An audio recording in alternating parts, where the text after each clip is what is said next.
विफाक के ज़ेरे इंतजाम कबायली इलाके पारा चनार में वाक़े फलों और सब्जियों की मंडी सुबह सवेरे धमाके से गूंज उठी। थोक फरोश और परचून फरोश खरीदो फरोख्त के लिए बोलियां लगा रहे थे कि बारूदी मवाद की आवाज़ सब बोलियों पर हावी हो गई। लम्हों में इंसानों का लुक़मा बनने वाले फल और सब्जियां हर तरफ बिखर गईं। फिजा में बारूद की बू फैली और ज़मीन पर इंसान गिर गए। जिस्मों से लहू बहने लगा। कोई जख्मों से चूर हुआ तो कोई जान से गया।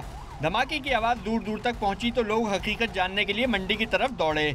इब्तिदा अपनी मदद आपके तहत हुई। एम्बुलेंसें भी पहुंची। जहां वहाँ होने वालों के जस्ते खाकी और जख्मियों को फौरी तौर पर हेडक्वार्टर अस्पताल मुंतकिल किया गया, जहां जख्मियों को तिब्बी इमदाद देने का सिलसिला जारी है, लेकिन नाकाफी सहूलियात रुकावट हैं। इसी हकीकत का एहसास करते हुए पाक फौज के जवान हरकत में आए और शदीद जख्मियों को पेशावर लाने के लिए हेलीकॉप्टर लेकर पहुँच गए। हादसे के बाद एक एनी शाहिद ने बताया कि सिक्योरिटी वालों ने आज ही मामूल की चेकिंग नहीं की थी।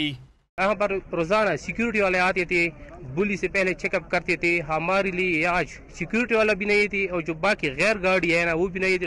कानून नाफिज करने वाले इदारों ने इलाके का मुहासा कर रखा है। जरूरी शवाहिद इकट्ठे किए जा रहे हैं। ख्याल है कि धमाका खेज मवाद टमाटरों की पेटी में रखा गया।